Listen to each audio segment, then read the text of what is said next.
Yeah, it's John from San Antonio. Hey, Tom, how are you? It's good. It's great to have you back, Sam. Oh, well, thanks. It's Yeah, nice to have you. I was wondering if you heard about who's leading the polling for the Democratic U.S. Senate race I in did read Texas this that came out story. yesterday. Yes, I did read this story. Apparently, in Texas, there have a couple of candidates who are perennials, who are Lyndon LaRoucheites, and there is a woman who is running. I can't recall her name. She is a Lyndon Kesha LaRoucheite. Rogers. Yes, and her platform apparently is to impeach Obama, create a global Glass-Steagall, and then ramp up the Mars to the Moon mission. If I got that right, I saw a piece on it. It looks a little bit distressing. Yeah, I mean, whenever she has meetings, she has all these pictures with Obama with the Hitler mustache. Right now, she has.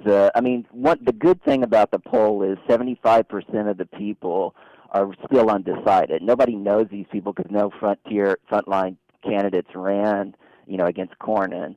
And so nobody knows these people. 75% undecided. The 25% who did give an opinion, she leads 39%. Her closest opponent has 25%.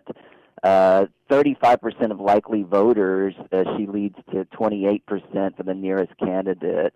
And are you aware of how anti-Semitic Lyndon LaRouche is and all the anti-Semitic comments that he's made through the years?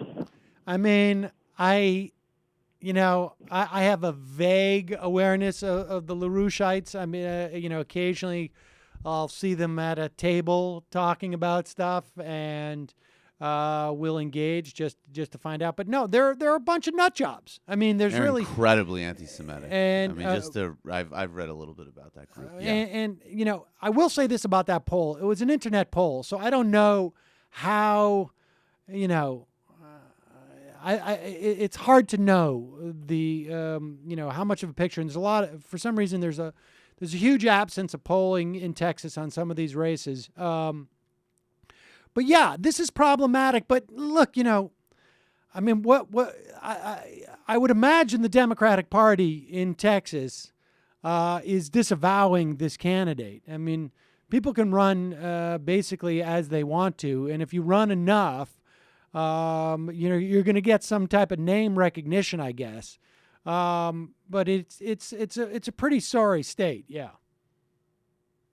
Yeah, it's just really incredibly unnerving. And for people who don't know that much about LaRouche, in 1988 he was convicted of mail fraud, conspiracy to commit mail fraud, and tax evasion. Was sentenced to 15 years in prison, and 13 of his associates were also convicted. There's a whole Wikipedia page just on his convictions.